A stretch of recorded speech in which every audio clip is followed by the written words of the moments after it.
Trappist Sprung.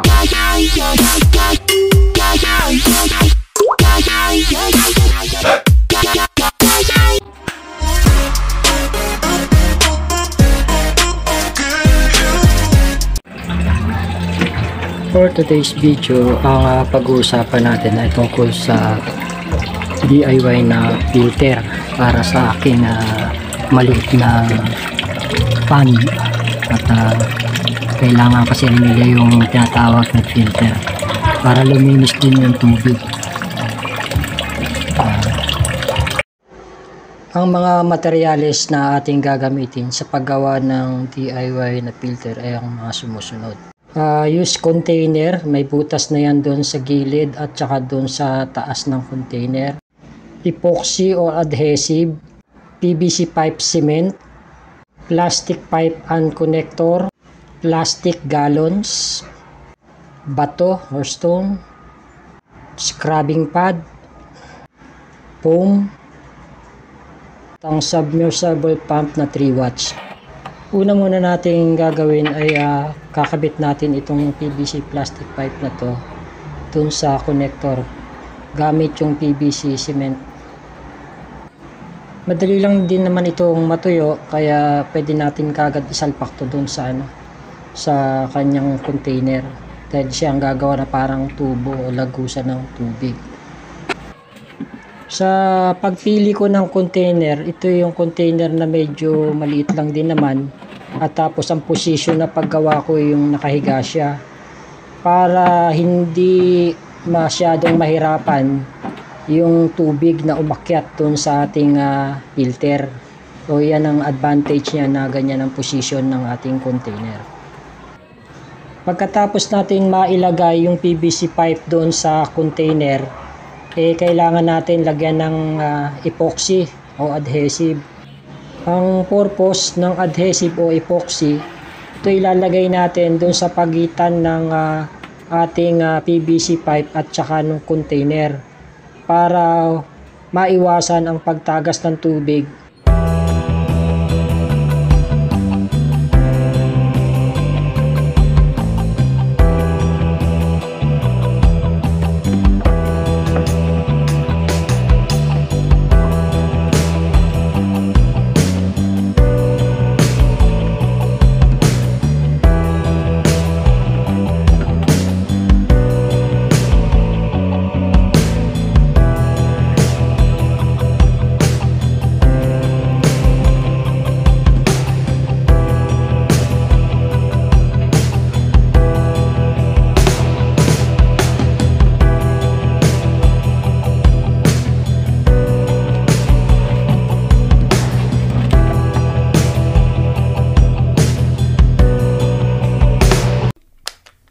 Ang susunod nating gagawin ay yung imbakan ng mga dumi, yung mismong dedirektahan na babagsakan ng tubig galing sa pond.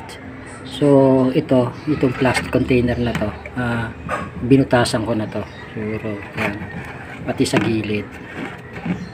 Depende na sa inyo kung gaano karami yung gusto nyong ibutas dyan, pero actually ganito okay na to sa ganito. Malalaman natin yan mamaya. Tapos pangalawa yung mga bato. So yung bato ilalagay natin yan doon sa loob. Gurunahin muna tayo yung malalaki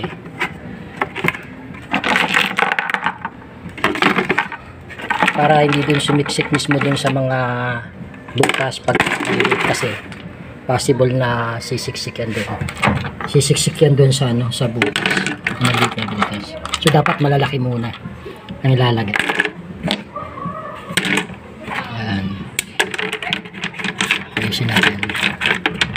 Pagkatapos nyan, susunod natin itong maliliit. Ayan.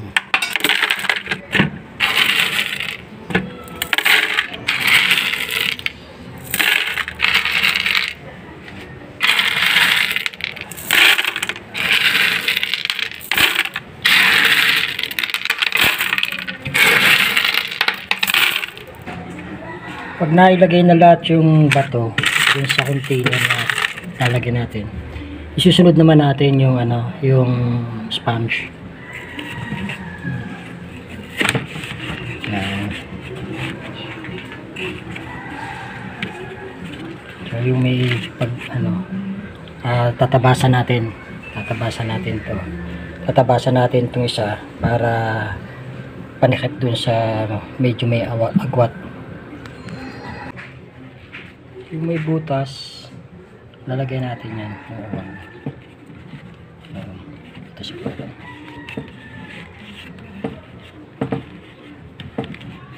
Pantayin lang natin para yan.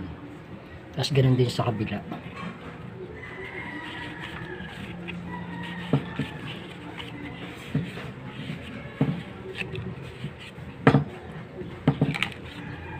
Yan.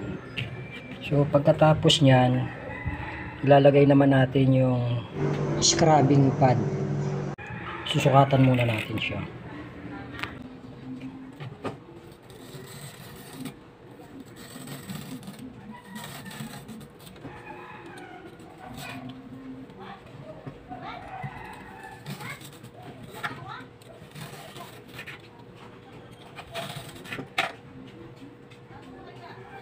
Yan. Pagkatapos yan, sukatan natin, sunod natin, ilalagay na natin ito.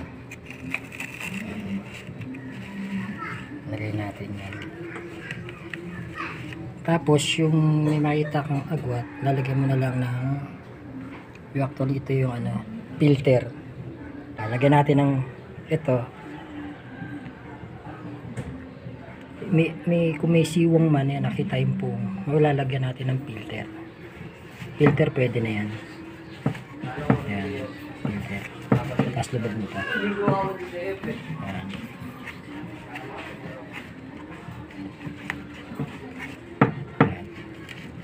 Ayan. Ganyan. So, depende sa inyo kung anong ayos. Ayan. Diyan tatama yung tubig.